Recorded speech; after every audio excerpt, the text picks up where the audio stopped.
João Guimarães Rosa.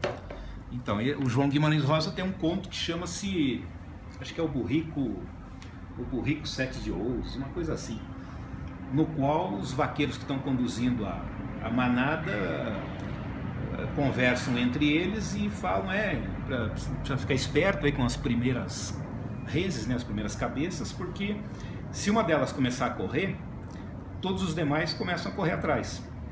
E aí um fala, e aí o que está conversando fala, eles correm por informação, né? Ou seja, não sabe por que está correndo, né? Está correndo porque ouviu falar, falei, eu estou correndo, por que está correndo? Está todo mundo correndo, eu estou também, né? Então é dar um break nisso, é ter essa conscientização. E aí um centramento, né? Qual que é a sua, onde está você? Então, eu escolho que eu vou levar uma graninha aí por baixo dos panos, né? Enfim, é uma escolha, né? E nesse ponto eu discordo, mas 1000% dessa falácia aí que a gente percebe, enfim, de que as consequências são obra da sociedade que não permitiu. Eu não discordo. É uma visão que vem lá do Rousseau, né? Essa coisa que o homem é bom e a sociedade é que é má, enfim, e corrompe e tudo mais. Eu acho que não é assim. Eu acho que é uma questão de escolha. Você escolhe o que você faz, né? Mesmo, segundo o próprio Zonde, né, que é pouco conhecido aqui no Brasil, mas está no pós-fácil de sobreviver, então ele é importantíssimo. Então, e mesmo que você despenque aí, que você nasça numa condição adversa, de pobreza e tudo mais, ainda assim, segundo o Zonde, quem decide, quem escolhe é o ego. E na sequência dessa fala, tem um sujeito aí chamado, eu não sempre esqueço o nome dele, o que ele escreve é um pseudônimo lá, o Theodore Dalrymple, né? Que é um psiquiatra britânico, ele trabalha há mais de 30 anos com criminosos aí de toda a ordem, viajou o mundo inteiro, lidou com criminosos na Ásia, na África, na Europa, na América, enfim.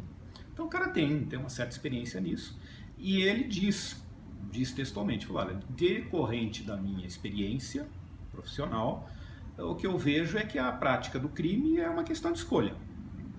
Não é porque o cara é pobre, miserável, que ele se torna criminoso, não. É uma questão de escolha, decidir, eu vou fazer o crime, eu vou praticar o crime ou não, né? E isso implica uma responsabilidade pessoal, né? Enfim, é aquilo que a gente estava falando. É uma questão que não é fácil, né? Você assumir a responsabilidade dos seus atos, né?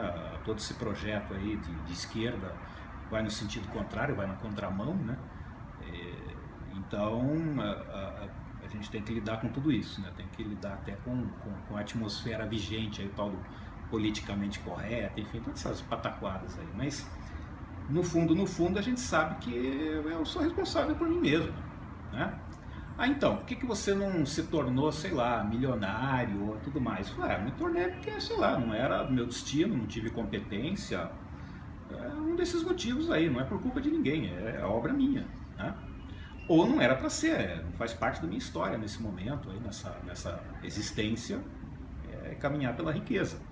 Minha história, de repente, é outra, é enfrentar outras questões, passar por outras questões, né? E essas é que me fazem lidar com as minhas imperfeições, né? Porque ficar rico, milionário, desfrutar do bom é melhor, pô, é moleza, né? Eu também quero, até eu quero, né? Tomar um skin de boa qualidade, né? Perambular aí por tudo que é o local aprazível, pô, quem não quer? Mas na minha situação, aí sendo quem eu sou, provavelmente eu já nem estaria mais entre os vivos, né? De tanto beber e tudo mais, já tinha ido embora. Não, Deus dá asa pra cobra, Lúcio. Então, e o que eu ia fazer da vida? Não ia fazer nada, é óbvio que eu não ia fazer nada. Eu ia só desfrutar da riqueza, evidente, né? E o outro, o pobrezinho que se vire, pô, eu vou desfrutar da minha riqueza, né? Por quê? Porque eu não sou um espírito perfeito, enfim, né, conduído pelo sofrimento do mundo. Não, se der moleza, eu quero que o outro se dane, vou cuidar do meu aqui e os outros que se danem. Então, diante deste nível, né, de imperfeição, parece que eu tenho que lidar com algumas coisas. Quer dizer que Deus não dá ponto sem nó, né? Parece que não, né? Parece-me que não. E a gente tem como eu falei, né, a gente tem uma concepção aí dessas coisas aí, de espiritualidade, tudo muito tosca, né? É uma coisa muito infantil, sabe? Bom, primeiro que as pessoas não tenham capacidade, mas é que não se debruçam sobre isso. né? Liga um piloto automático e não, isso não é uma recriminação, é só uma constatação, porque a gente tem que trabalhar, tem que pagar contas, então não dá para ficar refletindo o tempo todo, que também não é o caso, né? Ninguém falou isso. Eu diria que o caminho é o caminho do meio, né? Nem tanto ao céu, nem tanto à terra, né? Então tem que valorizar as coisas na matéria, porque é aqui que a gente está. Então precisa de roupa para vestir, precisa comer, precisa pagar a escola de filho. Ué, a gente está aqui, precisa lidar com isso. Ah, mas a vida é só isso? Não, há outras instâncias, né? Como eu falei, há livros, há estudos, né? Feitos em laboratório, mostrando que parece que a brincadeira vai mais além. A própria física quântica, não física quântica como o pessoal fala, da feirinha esotérica, mas essa que, com a teoria quântica mesmo, né, do Niels Bohr, né, todo esse pessoal aí, né, que elaborou essa questão, o próprio Einstein, né, que lidou com ela, e aceleradores de partículas, todos esses conhecimentos que nos chegam, né, parece que todos meio que apontam nesse caminho, e quem fala isso são... De que continuaremos depois. Os próprios cientistas estão começando, né, aqueles que não estão de rabo preso, né, que não atendem a interesses, parece que está caindo a ficha. E tem o próprio, e eu diria assim, a coisa lá de vivos e mortos, e enfim, essa coisa toda, essa separação eu chamaria de dimensões, né? É simples assim, você vibra numa dimensão, você atua numa vibração, que isso é física, né? É só constatar, né? Então a gente está aqui num determinado movimento, né, vibratório de todas as partículas, né, elétrons, enfim, todas as subpartículas. E em outro momento que a gente chama lá do além, né, dimensão dos mortos, de fato é uma outra vibração, né? Começa a se vibrar numa outra condição, né? E o próprio Steve Hawking, né, diante aí da reativação lá daquele acelerador lá, o CERN, né, que tem lá entre Suíça e França, o próprio Steve Hawking falou, olha, enfim, a experiência aí pode trazer resultados indesejáveis, porque pode abrir algum portal para alguma outra dimensão e a gente não sabe o que tem do lado de lá. Então, quem falou isso não foi um cara com a tendinha, né, de turbante na esquina, foi o Steve Hawking, né? Eu acho que merece um pouquinho de crédito nessas falas. Então, por isso que eu digo que a gente tem que atualizar um pouco a nossa visão de mundo, né? O rabino Milton Bonder fala que ele não teme encontrar com o Fórum Celeste e ser cobrado de ser Jesus, de não ter sido como Jesus. Ele diz, porque eu não fui Jesus. Ou de ser cobrado, na verdade ele põe um mestre na história do livro dele, né, que de ser cobrado como não ter sido Buda. Ele diz, porque eu não fui Buda. Ele teme no Fórum Celeste de ser cobrado de não ter sido ele, né, de não ter feito o caminho dele, que cabia a ele no destino. Mas esse encontro com o Fórum Celeste acontecerá, pelo que você está me falando. Então, se você nessa encadernação mentir, roubar, trair, ou fizer, tu vai pagar essa conta na frente, de verdade, assim, sem o crivo da... Pelas pistas que se tem, é claro que isso não é, obviamente, as pessoas que querem a comprovação, bom, então primeiro batam as botas e depois do lado de lá vocês vão ver sobre o que versa, né? Ou se estivermos aqui todos equivocados, então, sei lá, acho que nem vão poder recriminar, porque, né, já se nada tiver do lado de lá. Mas assim, por todas as pistas que se tem, textos aí da mais longínqua antiguidade, até esses últimos textos aí desses experimentos aí da física, mostram que você, quando desencarna, você começa a vibrar numa condição criada por você mesmo ao longo da vida e você vai parar num local adequado a essa vibração, né? Então é assim, o julgamento é esse. Ou seja, energia positiva, pensar positivo, ser íntegro e outras coisitas pode ser bom para você nessa vida e na próxima. Pois é, parece que mais assim, além, nessa linha, e acrescentando a isso, aquelas questões lá de você, vamos dizer, sentir compaixão pelo próximo, né? Pelo sofrimento alheio, aí parece-me que você tem um destino de bom alvitre, né? Você vai parar num lugar melhorzinho. Irmão, eu sou fazendeira no céu então, viu? Parece que a história... A minha parte nesse latifúndio está toda no céu então, putz, grilo. E tem, assim, várias falas aí lá do Kardec, né, que Inclusive o Kardec tem uma questão interessante, né, de um sujeito chamado, eu sempre esqueço o primeiro nome, mas enfim, quem tiver interessado também põe lá no Google, né, Wallace e junto com Wallace, Teoria da Evolução. Eu não lembro o primeiro nome do cidadão, eu acho que era Alfred. Eu vejo essa questão aí desse comportamento mais agressivo, né, de alguns homens em relação às mulheres, que já vem de outros tempos, né, não é de hoje.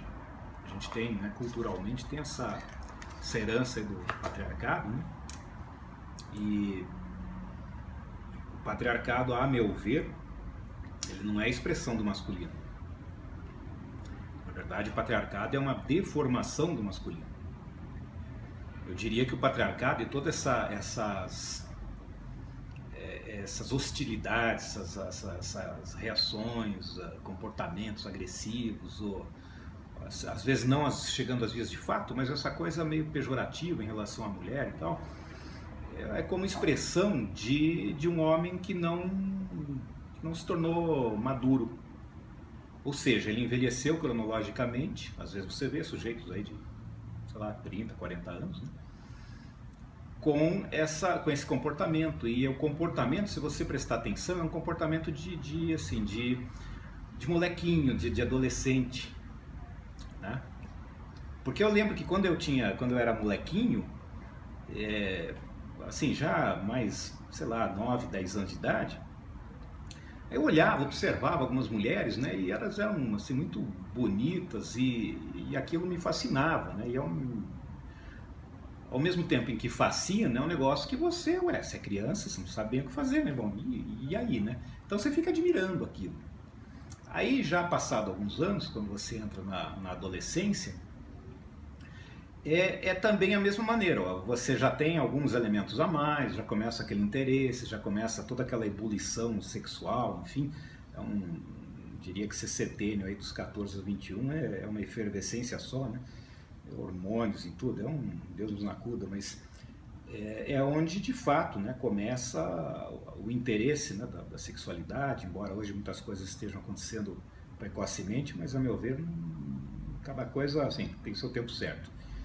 Então, naquele momento, a gente olhava e queria se aproximar e achava as moças muito bonitas e tal, mas e aí? A gente não tem traquejo social, não tem... tinha que ir meio que na tentativa e erro.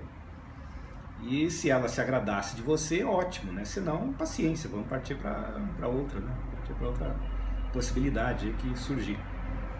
Então a gente lidava, com os elementos que a gente tinha de adolescente, né? Não conseguia entabular uma conversa ou coisa que o valha, porque falta o repertório.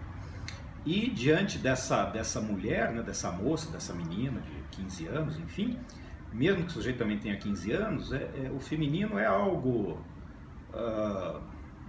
que vamos dizer assim, assombra, né? Porque é poderoso, né? É poderoso. E aí, à medida que a gente vai crescendo, a gente até ganha aí um pouco aí de repertório, e, enfim, a gente vai namorando aqui e acolá, e às vezes dá certo, às vezes não dá. Mas a gente vai adquirindo com essas sucessos e insucessos, a gente vai construindo aí um repertório, não? E é o que vai nos trazer a maturidade. Portanto, depois que você já tiver lá seus, sei lá, enfim, hoje está tudo meio infantilizado, mas enfim, que consideremos aí os 28 anos como alguém com uma idade já madura, apropriada aí dos seus valores masculinos. Então é alguém que tem todos os elementos, as condições para se relacionar com uma mulher de maneira madura, de maneira sóbria. Mas isso a gente vê muito raramente, porque aquele comportamento do adolescente se preserva, ele se mantém. Tipo, ver uma menina de shortinho e chamar de puta. É um dos movimentos, né? É uma das reações. Desqualificar, ficar com raiva, né? Então... Por quê? Se sente impotente? Eu diria que é assim, como o sujeito psiquicamente ele não é um homem maduro, ele ainda é um menino, aquilo é ameaçador. Então, entra aquela fábula da raposa e as uvas verdes, né? Então eu desdenho daquilo que eu desejo, né? Eu desejo tanto que, pô, eu fico atemorizado se eu não conseguir.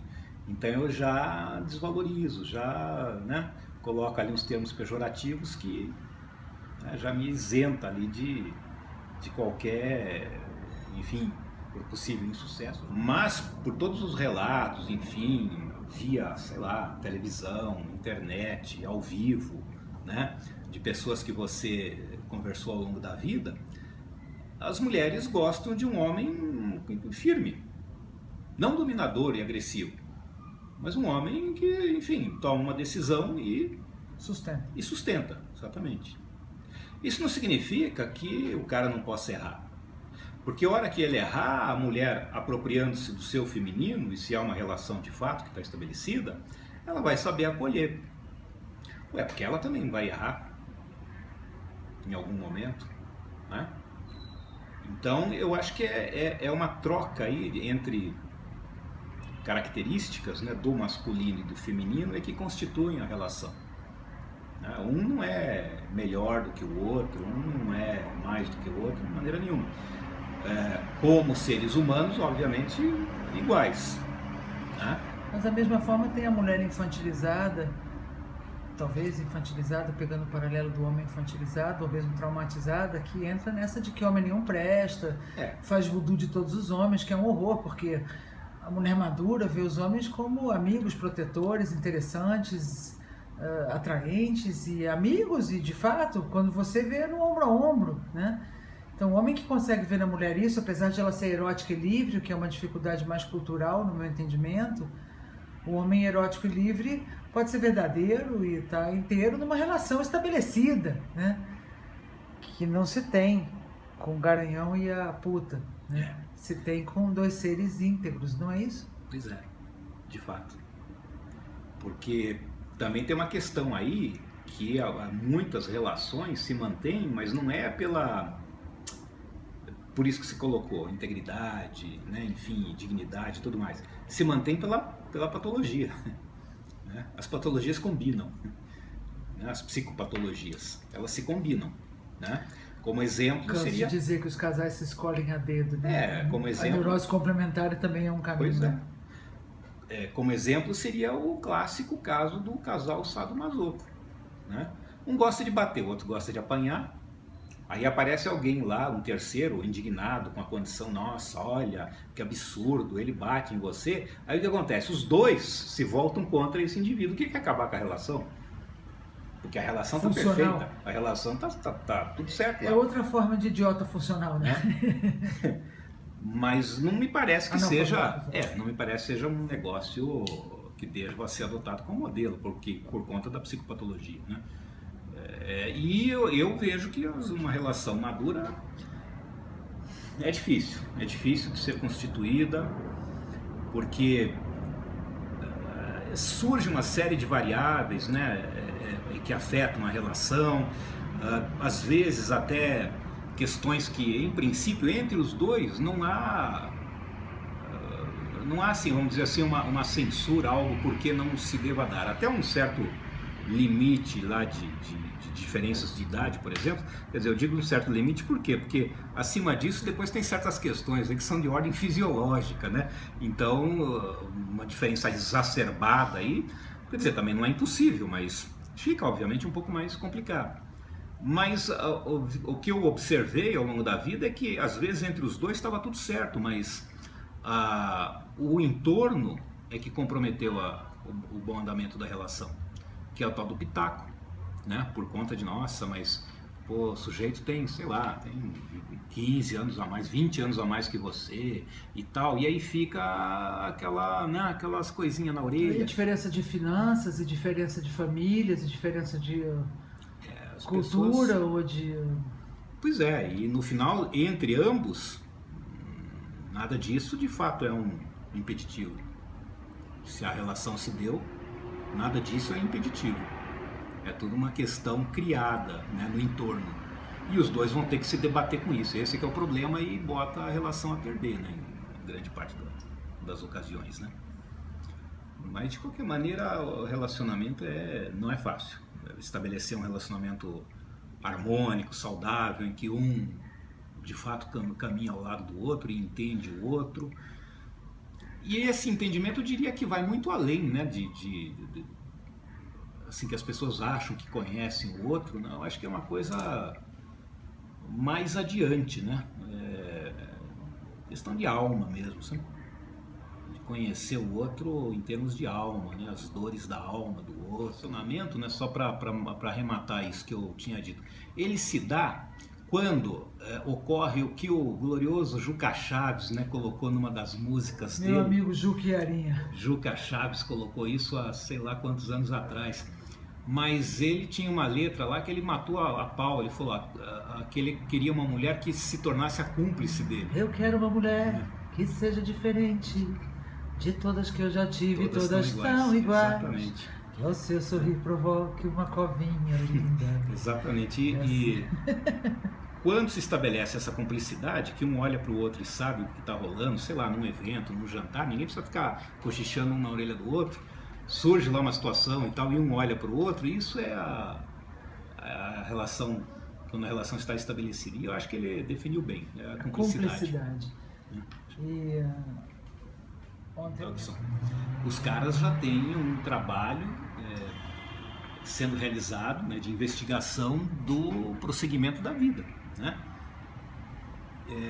Patrocinado pela Xerox. Então a coisa está assim. E nós ainda estamos aqui. Não, mas isso é besteira. Não, imagina, a ciência não comprova. A gente nem sabe o que é ciência e fica fazendo essas afirmações, né? Então, eu acho que a gente tem que parar e, como dizia o comercial lá, a gente tem que rever os conceitos, né? De um modo geral. Acho que é um momento aí que a gente pode aproveitar, diante de toda a dificuldade que já está aí, né? Que as pessoas ficam batendo muito na tecla do econômico, mas o econômico é um dos aspectos, né, do que está rolando. Eu acho que um outro aspecto muito importante é a questão moral, né? A gente tem problemas aí de ordem moral gravíssimos aqui como país que a gente tem que resolver, né? A gente tem que fazer uma revisão aí desses conceitos e começar a ter um desempenho mais adequado, né, desse ponto de vista ético-moral, né? Então, e parar, né? Parar com essa coisa. Envolve essa coisa macro do Brasil, envolve as suas declarações nas suas relações comerciais, nas reuniões de trabalho, o seu inbox, qual é a tua postura e o que você comunica e faz parecer, né? Se tem integridade, né? O self que não se divide, se tem integridade, se quer dizer aquilo que você quer dizer. Porque eu vejo muita pequena corrupção, não que eu queira, eu gostei muito de um vídeo do Pondé que fala isso, que não, a sociedade brasileira não é culpada, ela não é corrupta. É sensacional, procura Pondé, corrupção é impagável, porque, enfim, a esquerdalhada quer fazer parecer que a sociedade é culpada de tudo. E ele desmonta isso, não é não. Mas é fato que essa crítica muito forte contra o macro pula o micro, quer dizer, como é que eu estou lidando com a minha filha, como é que eu estou lidando com a minha relação afetiva, como é que eu estou lidando com a reunião de trabalho, o que dá, o que não dá, como é que as propostas são claras. A gente pode discordar claramente, se coloca quando você não gosta, ou você fica quieto, muda de assunto e espera para mover um processo, ou para falar mal pelas costas, ou para fazer uma sacanagem escondida. Enfim, moral e ética está em todas as esferas, na minha percepção. Sim, sem dúvida, sem dúvida. Porque colocar a coisa lá fora no macro enfim, é até tranquilizador, né, em alguma instância, né, porque isso é um princípio básico, né, de psicologia, né, se eu projeto lá fora, né, fico observando apenas o externo e essas coisas dentro de mim eu não reconheço e rechaço, né, e aí quando alguém pode tocar em algum ponto aí meio na linha do dedo na ferida, aí eu respondo com certa hostilidade, agressividade, porque exatamente o dedo foi na ferida. Claro, é fácil, né? Pegar meus ressentimentos, meus esconderijos e explodir uma bomba no seu colo. Pergunta: a clareza e ser verdadeiro, quanto isso raspa na ingenuidade? Porque um pouco, desculpa, a gente fala de ética, de integridade, de questão moral, e muito da falta de ética e de integridade está no fazer escondido, está no contar uma coisa e fazer outra. Esse elemento que passa pelo mentir, roubar, trair da psicose, mas ser franco, né? Não pode ser honesticídio, mas o quanto ter uma postura frente à vida. Você pode ter um jeito mais discreto ou mais aberto, isso não tem gente muito extrovertida que é muito ética, e tem gente introvertida que é muito falsa, e vice-versa, tem gente extrovertida que é o estelionatário, tem gente introvertida que é super séria, tem de tudo. Então a minha pergunta, eu sei que ela é genérica, não é muito fácil de responder, mas do ponto de vista de ética, moral e integridade, você falar a verdade para mim é um valor alto, pessoalmente. E vejo que nas pessoas que tem mais, que a gente pode falar, bom, existe ali uma integridade, existe ética, tem um crivo moral, algo parametrizado, confiável de alguma maneira, que a gente não está num tiroteio, né, moral, são mais francas, sinceras, têm clareza, digo o que está acontecendo, o que você vai fazer a respeito, e seja isso mesmo, né?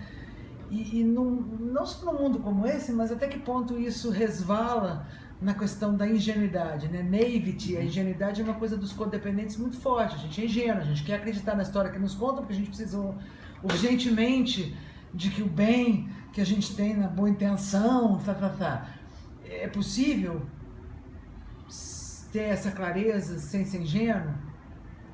Eu diria que, enfim, parece-me que sim, né? Porque não sou nem eu que disse isso, já foi dito já há um bom tempo. E a frase é isso, né? Sede, como é que é? Sede, C-S-E, tracinho D-E, né? Sede inocentes como as pombas e espertos como as serpentes, né? Precisa falar quentice, né? Então me parece que é possível sim, né, falar a verdade sem cair na ingenuidade. E em cima disso também, acho Quem que disse isso? O nosso glorioso Cristo, né? E cá pra nós, hein? Se eu tiver que escutar alguém, eu acho que eu sou obrigado a escutar o cara, né? Porque, porra, o cara deu um puta tutorial lá atrás, né? De ética, moral, aquele evangelho de Mateus lá, porra, é só olhar aquele troço lá, acho que é capítulo 17, se eu não me engano. Então tá, você fica aí falando, metendo pau aí no seu vizinho, porque não fez, ou fez errado e tudo mais. Então primeiro olhe o seu, né? Que é a questão do julgar e tudo mais. Então aí é um tratado de ética muito sério que já foi dado, né? O cara já deu todo o tutorial. E a gente insiste em não seguir, né? Fazer tudo ao contrário, né? Talvez por isso a gente esteja aí vivenciando tudo que a gente percebe no dia a dia. E uma coisa também dessa questão, eu vejo que dentro dessa perspectiva maior, é a tal da, mais uma vez, que a verdade vos libertará. Não é? Então, assim, eu vejo nessa frase duas possibilidades, né, duas questões envolvidas. Primeiro, a verdade, né, o conhecimento, né, o que está por trás, né, do que a gente chama de realidade, enfim, que muitas coisas a gente já conhece hoje, as investigações científicas, né, quando não sofrem manipulação, né, para atender esse ou aquele interesse, né, quando a ciência é ciência de verdade, ela nos traz aí conhecimentos que não tínhamos em outros tempos, né? Então, este conhecimento já nos libertou de uma série de coisas, né? Por exemplo, em termos de psicopatologia, por exemplo, os conhecimentos aí que a ciência nos traz, já evita que um monte de gente vá parar na fogueira, enfim, taxado de bruxa e tudo mais, né? A gente já sabe que é psicopatologia, então é melhor dar remedinho do que jogar na fogueira, né? Então já é um avanço. E outra questão se a verdade vos libertará. Então, se nós seremos, né, no final da história, entidades, né, de amor e liberdade, bom, então para ser livre parece-me que essa liberdade está atrelada à verdade, né? E cá para nós, né? Você, sei lá, encostar a cabecinha no travesseiro todas as noites ali, sabendo que não deve nada a ninguém, não enganou ninguém não prejudicou ninguém, isso é muito libertador. Para mim, pelo menos, é bastante tranquilizador. Não tenho milhões de dólares, né? Enfim, em banco nenhum, nem aqui dentro, nem lá fora, não tenho patrimônios, mas, enfim, não dá para me queixar por quê? Enfim, não sou imortal, né? Se eu imortal fosse, talvez aí a releitura fosse outra, né? Mas, já que tocamos nessa questão, embora seja uma questão ainda muito controversa para a maioria das pessoas, como eu disse, a própria ciência já está em outra. Então Talvez a gente tenha que começar a prestar mais atenção nessas questões. Quando você mente, você aqui, enfim, mentiu e muitas vezes passa batido. Se você é um bom mentiroso, né? Se é um bom mentiroso, as pessoas compram a sua mentira. Dá uma aguinha pra mim aí. Acabou minha água. E pronto. Obrigado. Porém, depois que você parte para o lado de lá, né?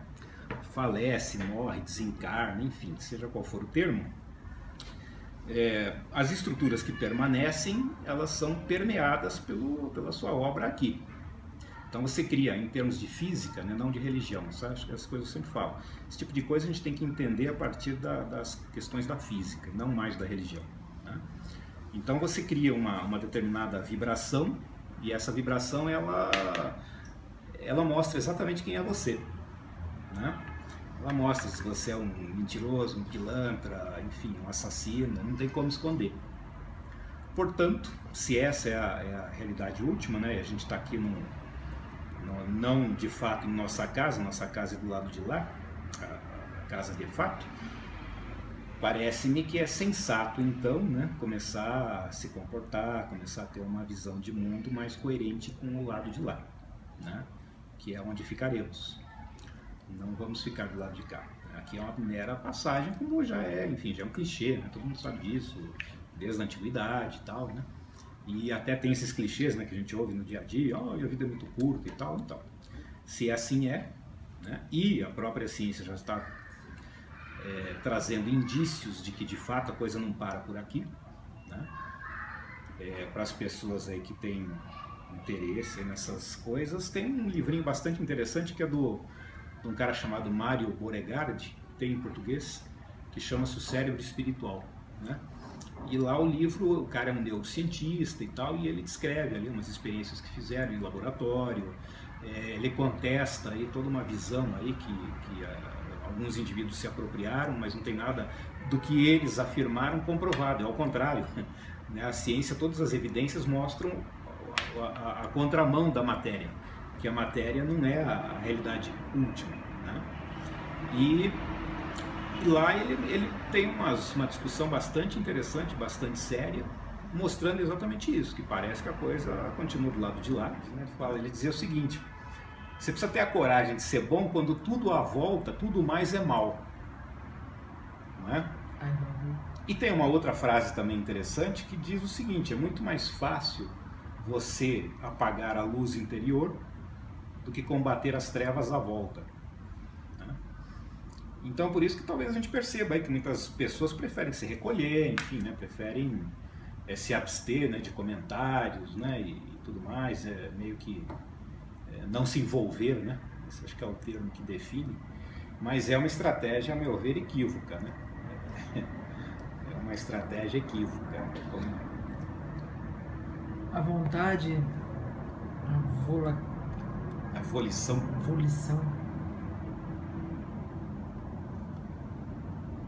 Então eu pelo que a gente observa, ou parece... é de dentro ou é de dentro, né, irmão? Pois é. Como é que você vai ter volição de fora, né? Ver o que você quer, né? Coisa interna, isso é interno, né? Na verdade, o momento atual exige que você se volte para o seu interior, né? Até as próprias ocorrências aí no plano aí da política que a gente tem presenciado mostram que, assim, se você ficar sentadinho e olhando lá a política como se aquilo fosse lá e eu não tenho nada com isso, é bastante cômodo, né? Mas, na verdade, os políticos são uma pequena amostra do que nós somos como povo, né? Então, todos nós carregamos o mal dentro de nós. Então, a primeira tarefa é a gente identificar este mal dentro de nós. E isso tem que ser um trabalho voltado para o interior, né? Passo seguinte, identificado o mal, né? Aí a segunda condição é falar, não, eu não quero fazer parte disso. Isso é uma questão que eu declino, né? E a evolução tem um papel importante para não ficar no torpor do isolamento, né? Para você fazer algo com isso, de acender, de combater as trevas externas e sair com luz, né? Pois é. E o combate não é fácil não, né? Porque as coisas te pegam, obviamente, pelo seu ponto fraco, né? É o seu calcanhar de Aquiles, enfim. Elas não vão te peitar onde você é forte, elas vão pegar exatamente onde você é fraco, né? Pegar pelos seus medos, pelas suas patologias, enfim, pelos seus vícios, né? Fraquezas. E todos nós temos, né? Todos nós temos. Então a questão é você se inteirar, né, dessas condições, né, que propiciam, né, essa ação e lidar com elas, né? E isso é um trabalho isolado, né? Não é você que tem que fazer. Você pode até procurar em algum momento, né, pode ser um bom caminho, né, procurar uma pessoa com conhecimento técnico, enfim, né, para começar o processo, mas em última instância a batalha é sua com você mesmo, né?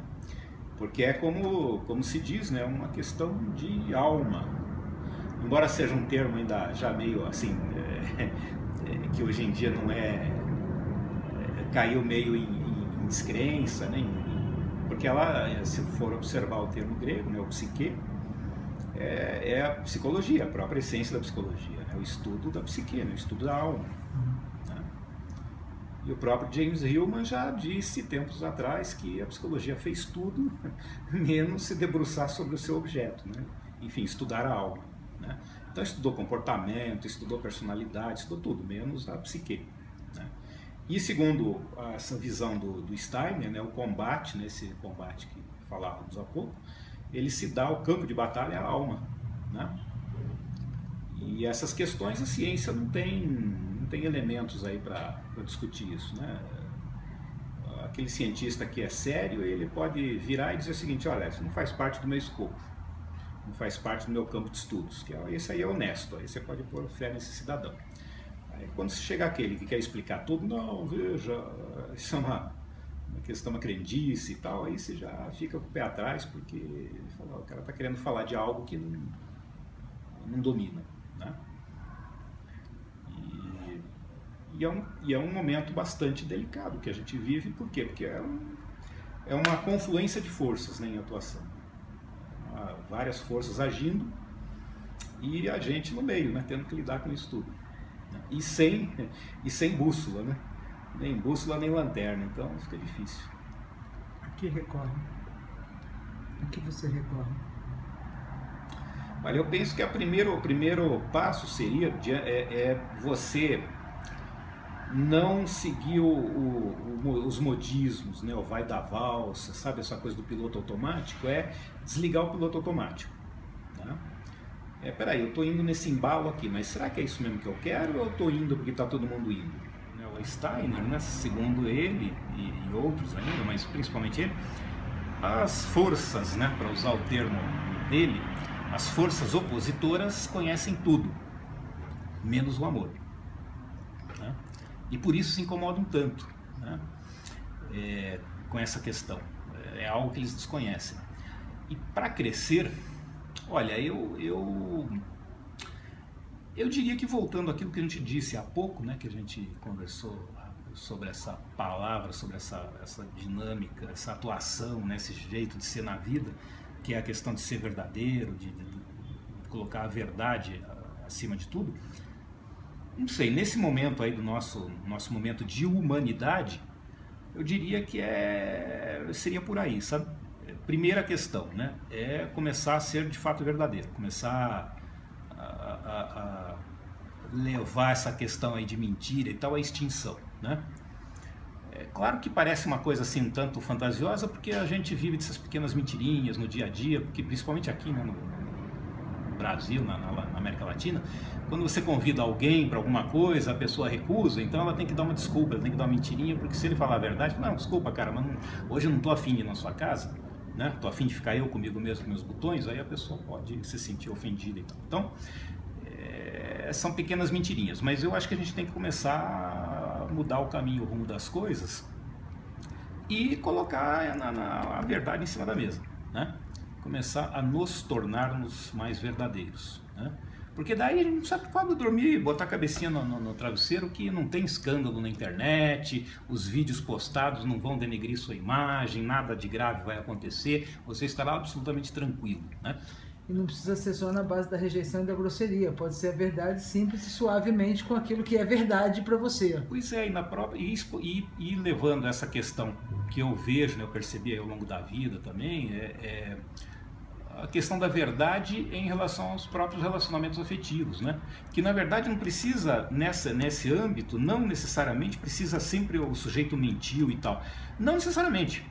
Às vezes apenas o cara não dizer o que ele está sentindo, ou se tal fala da mulher incomodou, ou se tal ato do marido, sabe, não caiu, não pegou bem, não caiu legal. Porra, é falar, cara.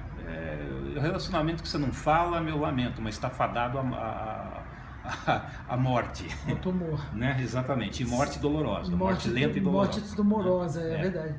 Então, eu diria que o caminho é esse, não tem uma receita, né, de bolo, não tem uma receita, um tutorial que siga passo a passo, tudo deu certo. Mas eu penso que esse é uma condição essencial, né, para toda a vida de nós, né, humanos, né? E a gente fica menos suscetível se o Steiner estiver correto, né, se ele estiver com a razão, ficamos menos suscetíveis à ação das forças opositoras. Obrigada, Miller.